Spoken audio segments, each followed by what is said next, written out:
Good evening from Tenderfoot Farms. It's been a while since I recorded anything. It's been very busy here. We've been putting in raised beds with cinder blocks. Most of the cinder blocks we got for free. We put in 7 raised beds, filled them up with cotton mulch. We're gonna have herbs in that one, and strawberries and rhubarb in this one. And this one is all asparagus. This is some old asparagus that we moved from another place in the garden. And there's a whole bunch of new asparagus in there. And then these beds down here, we haven't finished filling in. You can see we have a great big trailer full of more cotton mulch to put in here. Costs $40 to get a big trailer full like that. And we've got 5 beds ready. We're waiting for the grass to die, which doesn't seem to be going very well. And then here's some blackberries we planted this fall, and they're all going great except for one. We have one plant that didn't survive very well, but doing really good. These are some of the Concord seedless Concords we grew from cuttings last year and planted them this fall. They're mostly doing pretty good. We've just got 5 of them. And then down at the end of the trellis, there's a couple of big ones that we moved from elsewhere in the garden. We've got more cuttings growing, but we won't be able to plant those until this coming fall. So we're excited about filling out this trellis. It's 90 feet long and get Concord seedless. Then this row is for our Texas Black Spanish. You can see they're growing really well this year. These are the ones I showed earlier in a pruning video when I pruned them. I need to come back and thin just a little bit, but they're growing up the wire really nice and almost tall enough to be starting to tie them up. They've got some anthracnose on them, which I did not spray for early enough. I should have done that right after bud break and then every couple of weeks after that, but I didn't do it.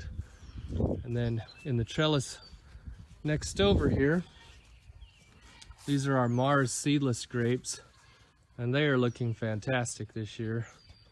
You can see they're also growing really nice from how they got pruned. Got pruned with the central trunk there. I need to take that one off at the ground, just a little shoot.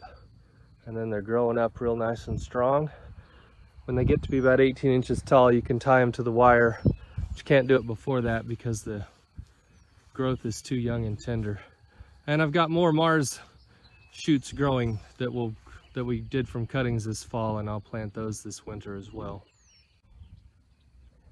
Here's our raspberry bed that we just put in this winter, well, early spring, I guess, with a bunch of different kinds of raspberries. And they're just starting to grow. They've been in the ground for 2 months, I guess now. And we'll finish filling that out. We got these big logs from our forest, so they were free. That's pretty cool. And finally, the real reason for this video, just a few weeks ago we finished, well, almost finished, building this greenhouse. It's just 8 feet by 10 feet, but I'm pretty excited about it. It'll give a great place to start seedlings in the spring and grow things that need to be protected. It's got a vent there that's 18 inches by 4 feet long for up high. And it opens and closes itself based on the temperature from this little cylinder of fluid there. It's the neatest invention ever. So no gears, no motors, no solar power, no electricity, just temperature. And then there's an equivalent vent down here on the bottom that lets the cool air in down near the bottom. So the whole thing hopefully doesn't get too hot. We're pretty excited about this. As you can see, part of our roof is made out of really thick glass. This glass is almost as thick as my finger. This sheet is actually thicker than my finger. This came from an aquarium that I inherited from my Uncle Steve. It was a 200-gallon aquarium, 6 feet long. He had it for, I don't know, decades. And then I had it for 15 years or so. And it finally sprung a leak. So I cut all the glass apart from the silicone and saved it for one day when we would build a greenhouse, which we did. So inside, we got the door off Craigslist, really cheap. So I've got shelves. That's a 10-foot long shelf and another 10-foot long shelf. And then over here on this side, another 10-foot long shelf with sweet potatoes. These are the grape cuttings that we'll plant this fall, late this fall. And then another 10-foot shelf and another 10-foot shelf. So there's 5 10-foot shelves that are each 2 feet deep. I haven't finished putting the hardware cloth screening on this shelf or the one above. But I'm really excited about this greenhouse. I had a lot of fun building it. We built it to be as rugged as we could to withstand small tornadoes. All we can do is improve the odds. But you can see that each corner is anchored in to a deep ground anchor. That ground anchor right here goes 3 feet down into the ground.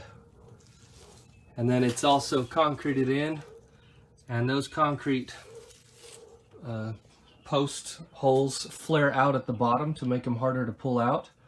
And then we bolted and nailed, or bolted and screwed the 4x4s into the brackets as well.